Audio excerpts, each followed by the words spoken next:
तो हम क्या करने वाले थे कि अपना ना विज्ञान का एक नया टॉपिक लेने वाले थे। तो उस टॉपिक को लेने से पहले हम कुछ ना दूसरा टॉपिक समझना पड़ेगा। तो वो दूसरा टॉपिक क्या है कि हम थोड़ा सा, वैसे तो देखो हमारे को पता है कि जो ऊर्जा होती है, जिसको ऊर्जा को हम क्या बोलते हैं, एनर्जी बोलते हैं। ये ऊर्जा और एनर्जी चैप्टर जो होता है ये हमने 9th क्लास में पढ़ा है। ठीक है, ऊर्जा कितने प्रकार की, ऊर्जा क्या होती है भाई, किसी की भी चीज को जो करते हैं, किसी काम को जो हम करते हैं, है ना, तो वो काम क्या है, किसी ऊर्जा के बगैर नहीं हो सकता है। कोई भी काम किसी ऊर्जा के बगैर नहीं हो सकता है। अगर आपको ये हाथ भी उठाना है अपना ऊपर, तो उसके लिए भी ताकत चाहिए। अगर आप बीमार होगे तो आप एक जगह से दूसरी जगह भी नहीं जा पाओगे। तो ऊर्जा है तभी पढ़ पा रहे हो, ऊर्जा है तो ही कोई काम हो रहा है।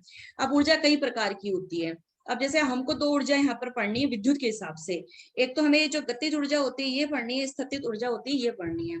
अब ये सबसे पहले हम देखते हैं स्थितिज ऊर्जा। ये वाली जो होती है इसको क्या बोलते हैं, इंग्लिश में तो क्या बोलते हैं, पोटेंशियल। क्या बोलते हैं, पोटेंशियल। पोटेंशियल।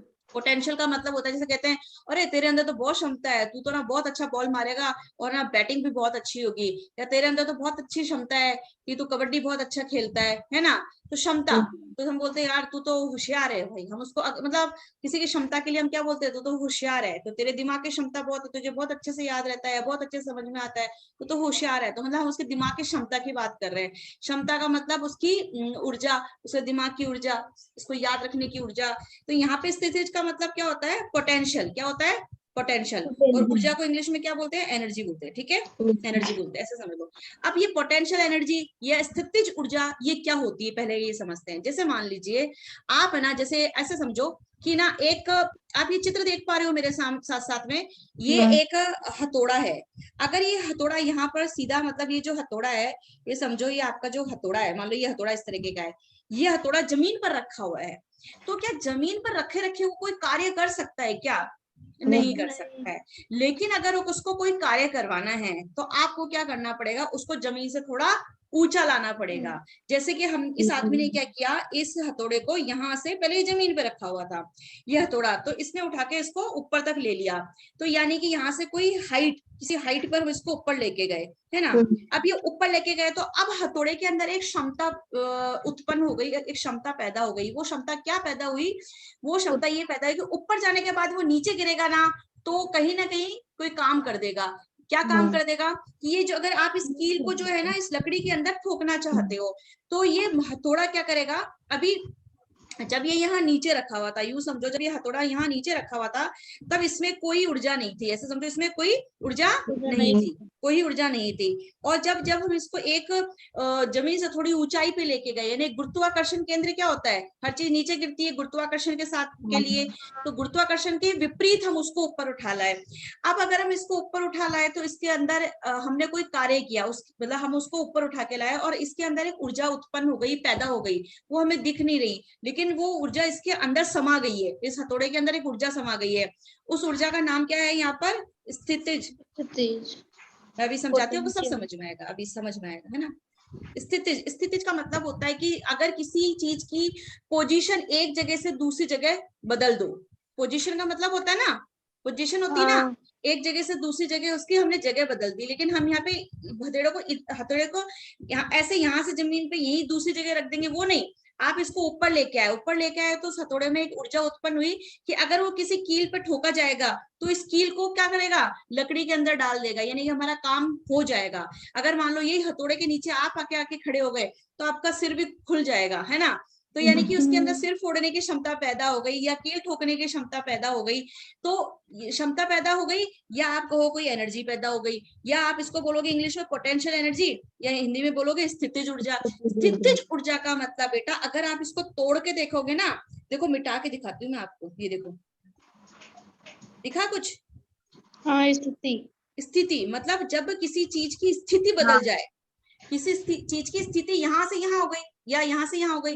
अब स्थिति मतलब पोजीशन, अभी आप टेबल कुर्सी के सामने आपकी पोजीशन है, थोड़ी देर बाद में आपकी कहाँ दिखेगी, या तो आपकी टीवी के सामने दिखेगी स्थिति, या स्थिति आपके ग्राउंड में चली जाएगी, तो आपकी स्थिति बदल जाती है। इसी तरीके से हमने क्या किया, किसी चीज की स्थिति बदल दी, उसकी वजह से उसमें कोई ऊर्जा उत्पन्न होती है, तो हम उसको क्या बोलते हैं, स्थिति, पोटेंशियल।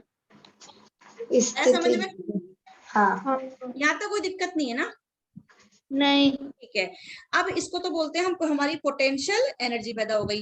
अब देखो, अब पोटेंशियल एनर्जी पैदा हो गई, लेकिन वो उधर पड़ी पड़ी क्या करेगी, हमने वो हथौड़ा जब यहाँ नीचे आ गया, वो हथौड़ा देखो यहाँ से कहाँ आ गया, यहाँ आ गया, ये देखो, ये दिख रहा है नीला नीला निशान दिख रहा है आप लोगों को, ये क्या दिशा दिखा रहा है कि ये हथौड़ा थोड़ी देर बाद में गति करके कहाँ आ जाएगा, कील की तरफ आ जाएगा।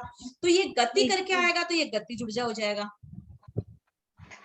गति क्या होती है, जब कोई चाल दिखती है, किसी चीज का हिलना डुलना जो होता है वो गति है, कोई चीज हिलती डुलती है तो उसको हम क्या कहते हैं, गति है। तो फिर थोड़ी देर बाद में वो आपकी जो स्थितिज ऊर्जा है वो किसमें परिवर्तित हो जाएगी, गतिज ऊर्जा में। किसमें परिवर्तित हो जाएगी, हाँ, जब ये हथौड़ा यहाँ पे था तो इसमें कोई एनर्जी नहीं थी, ऊपर गया तो स्थितिज एनर्जी हो गया, और जब वो नीचे आ गया तो उसकी ऊपर से नीचे वो गिरा, उसमें कोई गति पैदा हो गई, तो वो गतिज ऊर्जा हो गई। आई समझ में यहाँ तक? अब देखो ये धनुष है, अब जब तक यहाँ देखो आप, ये धनुष है ना, ये धनुष पहले समझो कैसे था, ऐसे था, ये आदमी देख रहे हो आप यहाँ पे। अब इसने क्या करा, ऐसे रखा हुआ था जमीन पर, तो उसमें हम समझो कोई ऊर्जा नहीं है। फिर आप एक बार बताओ, मैं धनुष उठा के ऐसे तीर ऐसे पकड़ के ऐसे ऐसे तीर चल जाएगा या मेरे को खींचना पड़ेगा? खींचना पड़ेगा। बिना खींचे तो उसमें तीर जो है कमान से छूटेगा ही नहीं।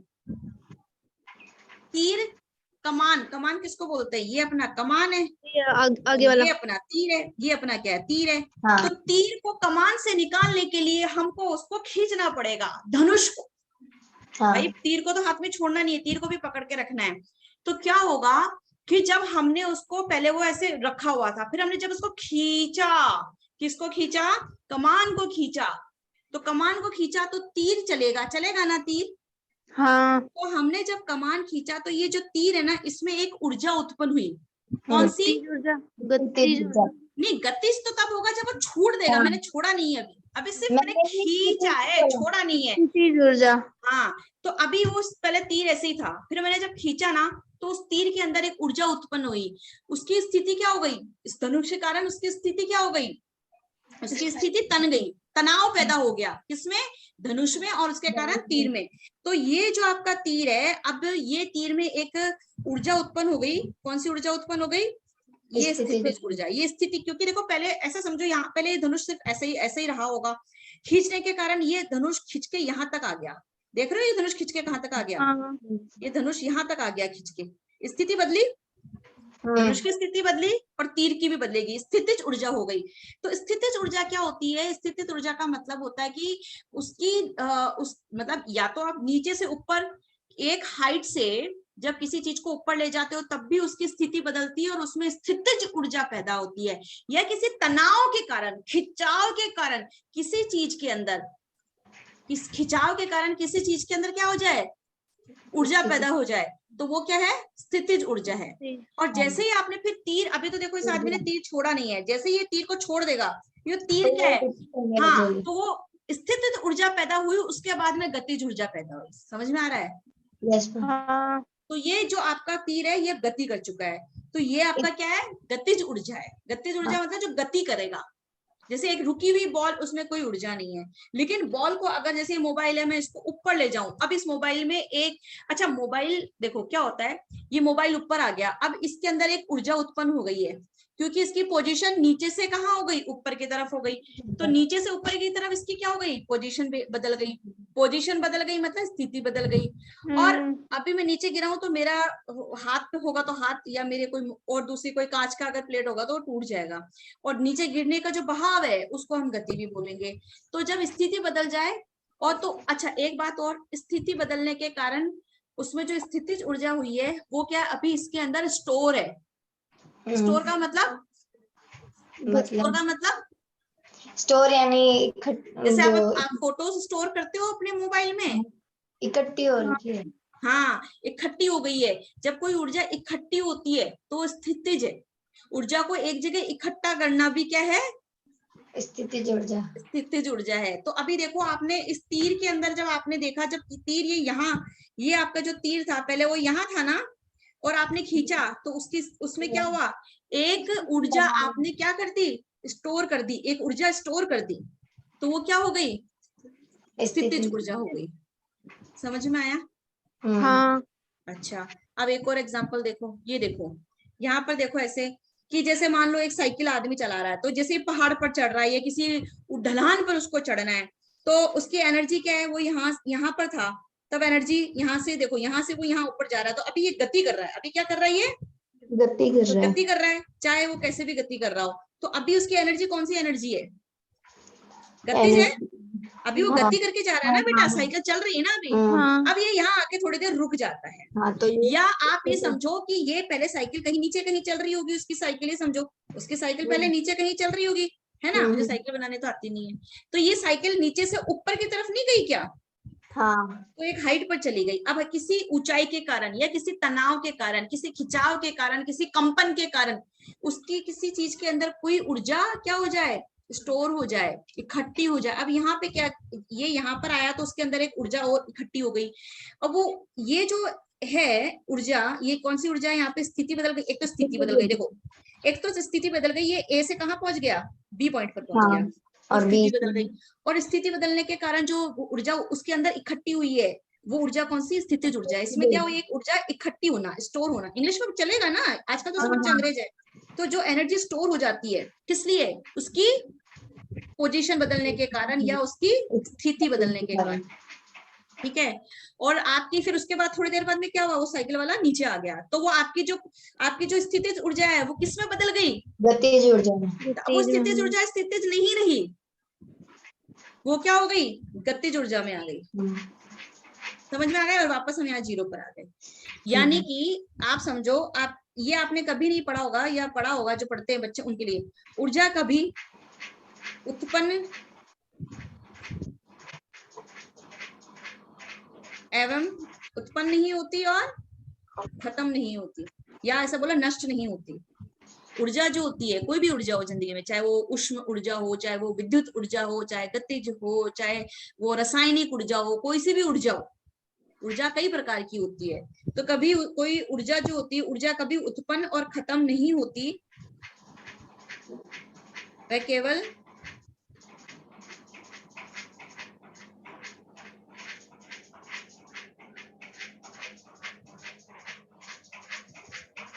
एक से दूसरे रूप में परिवर्तित हो जाती है। क्या हो जाती है, परिवर्तित। देखो मुझे हिंदी लिखना ज्यादा आता नहीं है, परिवर्तित हो जाती है। इंग्लिश में बोलते हैं energy can neither be created, energy कभी पैदा नहीं करी जा सकती, energy can never be destroyed, energy कभी नष्ट भी नहीं करी जा सकती, इट कैन बी ट्रांसफर्ड, वो एक रूप जगह से दूसरी जगह में ट्रांसफर्ड होती है, transferred from one form to another, वो एक रूप से दूसरे रूप में परिवर्तित होती है। इस ब्रह्मांड में जितनी भी ऊर्जा है वो क्या है, आपने बनाई भी नहीं है और आपने नष्ट भी नहीं करी है, वो एक रूप से दूसरे रूप में बदल जाती है। लेकिन आपने बोला अरे चाय का कप गर्म था ठंडा हो गया, यानी ये अभी तो इसमें उष्ण ऊर्जा थी, अभी वो कौन सी हो गई ऊर्जा, ठंडी ऊर्जा जो भी है ना। तो इसका मतलब आप कह रहे हो कि ये, इसका मतलब ये नहीं है, पहले अब अगर आपने जैसे पानी का भगोना था, उसको गर्म किया, गैस नीचे चल रही है, ठीक है, तो ये पानी गर्म हो रहा है, तो अभी उसमें ऊष्मा है, क्या है, ऊष्मा ऊर्जा, ऊष्मा या उष्ण ऊर्जा बोलो, चलो। फिर वो थोड़ी देर बाद में ऊर्जा कहाँ चली जाएगी, हवा में चली जाएगी, हवा में चली जाएगी, तो ये क्या होगी, आसपास की हवा गर्म हो जाएगी। ऐसे देखो, आप कभी आपने देखा है कि एक मान लो एक प्लेट रख लो यहाँ पर, है ना, प्लेट रखा आपने, कभी ढक दिया है उबलते दूध पर, उबलते पानी पर, तो वो भाप बन के पानी की यहाँ बूंदे लग जाती है, आपको पता है ना, हाँ, पता है ना। तो यानी कि जो उष्ण ऊर्जा किसमें बदल गई, अब पानी में, द्रव, है ना। मतलब कहने का मतलब है ऊर्जा क्या होती है, ऊर्जा अपना रूप बदलती है, लेकिन ऊर्जा कभी पैदा नहीं होती और ऊर्जा कभी नष्ट नहीं होती। देखो यहाँ आपने कहा ऊर्जा तो हमने पैदा करी थी, लेकिन यहाँ पे जो गैस है इसको ईंधन बोलते हैं। ईंधन का मतलब, इंजन नहीं बोल रही मैं, ईंधन मतलब गैस। जो आपकी गैस है वो भी तो एक एनर्जी है, वहां से आपने एनर्जी ली और क्या करा, खाना पकाया, खाना पकाया तो उसमें गर्मी आई तो खाना पक गया, थोड़ी देर बाद वो खाना ठंडा हो जाएगा, वो ऊर्जा, हमने खाना खा लिया तो ऊर्जा किसके अंदर आ गई, हमारे अंदर आ गई, और हम दौड़ भाग पाएंगे, खेल पाएंगे, खेल कूद पाएंगे। फिर हम खेल कूद पाएंगे तो हमने जो खेला, मान लो हमने फुटबॉल खेला, तो हमारी ऊर्जा किसमें चली गई, फुटबॉल में, और हम, मेरे तो हाथ दुख रहे हैं, मेरे तो पाँव दुख रहे हैं, मुझे तो सोने दो, मुझे तो खाना दे दो। समझ में आया? फिर फुटबॉल में चली गई।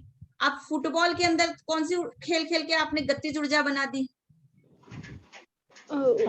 गतिज ऊर्जा। फुटबॉल को खूब खेला टांगों से मार मार के, तो आपने फुटबॉल खूब खेला तो गतिज ऊर्जा। हाँ समझ में आ रहा है? तो ऊर्जाएं क्या करती है? बदलती है अपना रूप। ये मैंने ऊर्जा के बारे में आपको बताना चाहा। समझ में आया ना? यस हाँ चलो, ये आपको मैंने इसलिए समझाया क्योंकि हमको विद्युत का कुछ समझना था। तो आप ये एक आप ना जरूर समझें। आप एक चैप्टर भी आपके आएगा, मैं देखती हूँ कौन सा चैप्टर है। एक बार ऊर्जा का कोई चैप्टर है मेरे पास में तो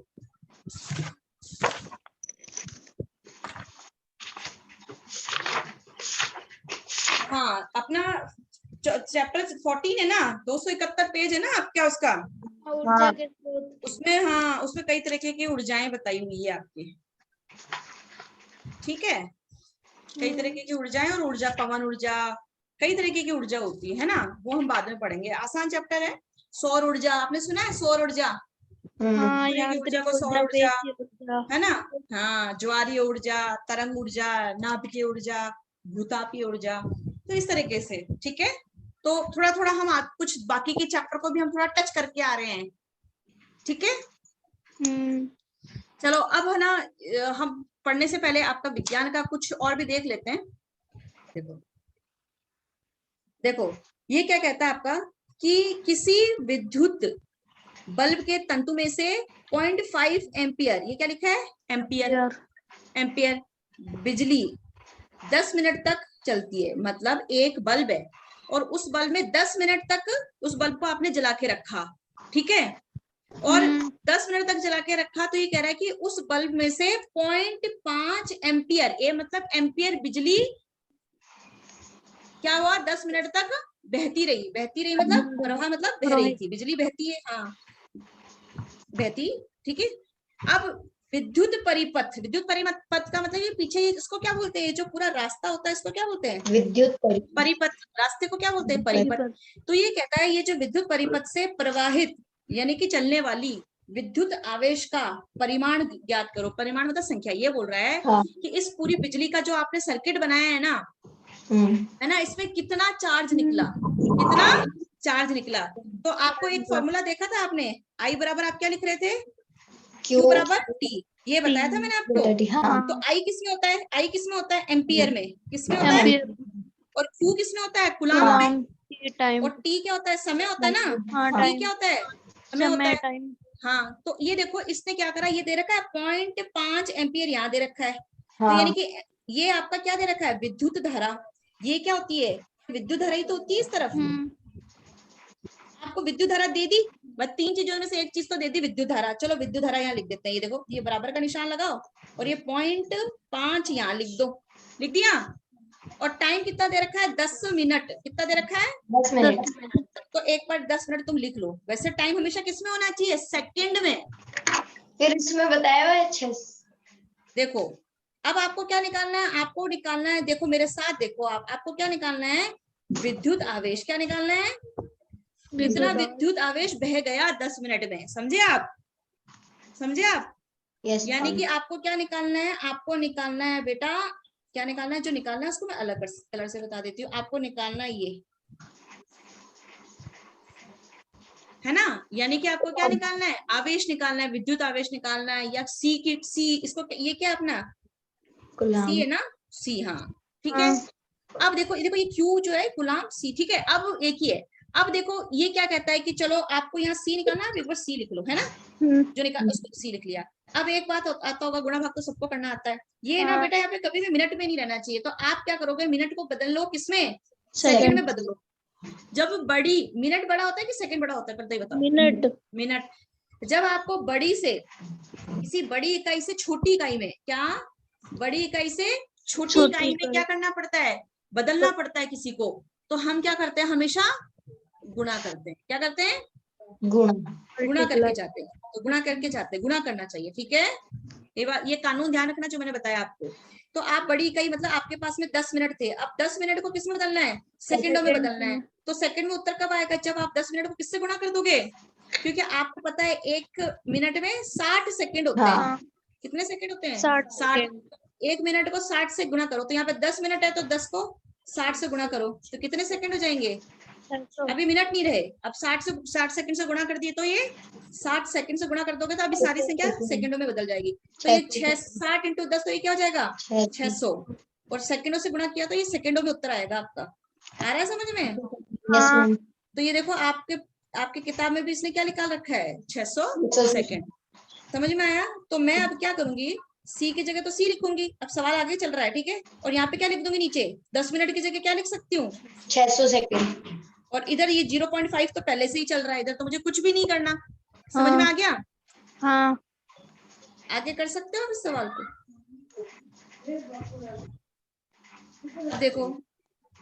अब देखो अब ये क्या करोगे, ये ना सी की निकाली तो ये बटा में है तो उधर जाके क्या हो जाएगा? गुणा। हाँ गुणा में 0.5 600 से गुणा हो जाएगा और सी इधर ही रहेगा, तो सी इधर ही रहेगा। इन दोनों को गुणा करो, चलो ये पॉइंट हटेगा तो नीचे क्या आ जाएगा? 10 हाँ आ जाएगा ना? हाँ और ये 0 से एक 0 कट गया। अच्छा ये बताओ 5 के पीछे कितने भी 0 उससे क्या फर्क पड़ता है? 5 के आगे 0 होगा तो 50, 2 0 होंगे तो 500, 3 0 होंगे तो 5000। 5 के पीछे कितने भी 0 उससे क्या फर्क पड़ता है? तो 5 के पीछे 0 होने से कोई फर्क नहीं पड़ता। तो ये 5 के पीछे 0 इसको उड़ा दो चाहे। हमने तो क्या किया था, ये जो आपको आता नहीं है कई बच्चों को, ये पॉइंट है ना, इसको एक पॉइंट के बाद में एक संख्या थी इसलिए एक 0 लगाया, यानी कि 10। पॉइंट के बाद में 2 संख्या होती तो हम क्या करते? 2 0 लगाते। अभी 1 0 से 1 0 कट गया तो क्या आया? इसको गुणा कर लो। 1 0 तो पहले से पड़ा, ये वाला 5 30 हो गया ना? 300। 300 तो ये 300 गुलाम आ गया। क्या आ गया? 300 गुलाम। गुलाम आ गया। समझ में? ऐसे वो परीक्षा में आपसे पूछ सकता है। देखो आपको मैंने क्या, आपको आप बताना, क्या मैंने आपको ये पढ़ाया है कभी? विद्युत परिपथ क्या होता है? विद्युत परिपथ क्या है? ये पीछे जो है ना आप देखते हो, हाँ, ये विद्युत परिपथ का आपने चित्र देख रखा है। विद्युत परिपथ का ये आपने पीछे क्या देखा है? एक चित्र देखा है। तो यानी कि आप विद्युत परिपथ को अगर अरे दिख रहा है आप लोगों को? एक सेकेंड है ना, वो थोड़ा सा आगे।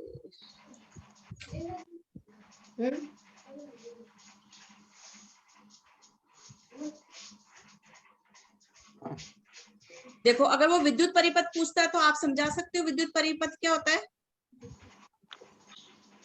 देखो यहाँ पर परिपथ, ये एक सेकेंड, ये परिपथों की विद्युत धारा मापने के लिए, इसके बाद में परिपथ।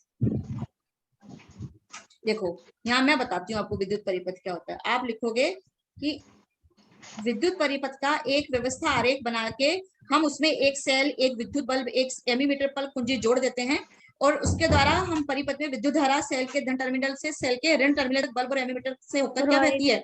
बिजली बहती है। तो ये हम बिजली के अंदर जब एक बल्ब होता है, एक क्या होता है? ये क्या है? एमीमीटर। एमीमीटर क्या होता है? जो बिजली को नापता है, ठीक है? और एक ये क्या है? ये बैटरी होती है। क्या होती है? बैटरी।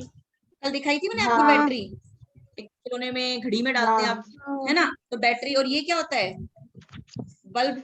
और ये क्या है? मशीन है जो क्या नापेगी? मशीन जो क्या नापती है? करंट, बिजली। करंट या विद्युत नापेगी, है ना? देखा ना? ये देखो ये लिखा, ये देखो एमीमीटर क्या कहते हैं? जिस यंत्र द्वारा हम क्या नापते हैं? विद्युत की धारा को नापते हैं, वो क्या होता है? एमीमीटर।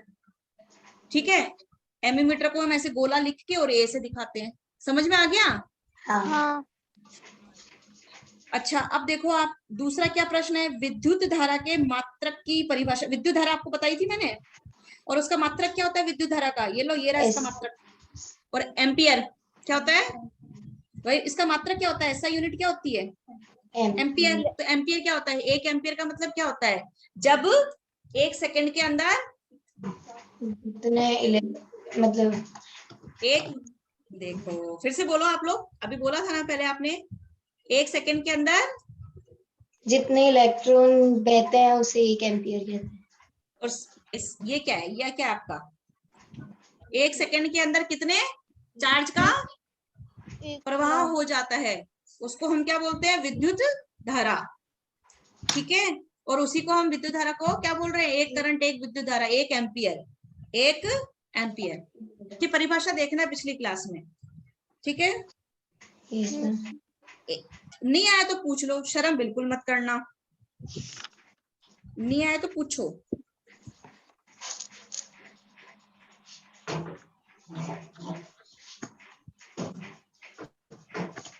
आ गया था ना समझ में आप लोगों को? मैंने जो प्रश्न जैसे कराया वैसे करना आप लोग।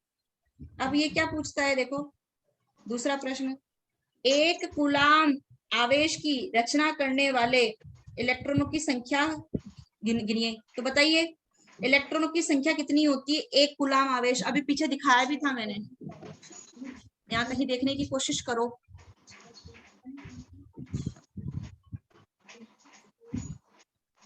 देखने की कोशिश करो, क्या पूछा है प्रश्न में क्या पूछा है?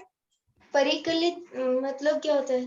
परिकलित मतलब गिनो। परिकलित का मतलब क्या होता है? कैलकुलेट करो। कैलकुलेट का मतलब गिनना, गणना करो। परिकलित मतलब गणना करो। एक कूलाम आवेश की रचना करने वाले एक कूलाम आवेश में कितने इलेक्ट्रॉन होते हैं? एक कूलाम आवेश में, एक कूलाम में, क्या प्रश्न है? एक कूलाम में कितने इलेक्ट्रॉन होते हैं बताओ, पीछे आओ। एक कूलाम में कितने? जो लगभग 6 गुणा 10 लिखा ना आपके सामने। हाँ 6 गुणा 10 की घात 18। हाँ ये उत्तर, ये 3 प्रश्न करना, ये है इसका उत्तर जो मैंने अभी पूछा। उसमें कितने इलेक्ट्रॉन के होते हैं? 6 गुणा 10 की 18। मतलब इसको आप 6, आप इसको ऐसे लिख सकते हो क्या कभी? देखो 6 और ऊपर से फिर 10 बार 18 बार लिखना 10 को। 1 2 3 4 5 6 7 8 9 10 11 12 13 14 15 16 17 18। अरे भाई मुझे तो नहीं आती इतनी गिनती, आपको आती है क्या? बताओ। अरब खरब के आगे तो सबने पढ़ा नहीं छुड़ा दिया था। ठीक है, इतने इलेक्ट्रॉन होते हैं एक कूलाम में, याद कर लेना। ठीक है, इतने इलेक्ट्रॉन होते हैं एक कूलाम में, एक आवेश में। ठीक है, और हर इलेक्ट्रॉन में कितना क्या होता है ये देखो, हर और एक इलेक्ट्रॉन के अंदर इतना क्या होता है? चार्ज होता है। चार्ज मतलब आवेश। आ रहा है समझ में? तो ये होता है, ये 2 चीजें याद करना। ठीक है,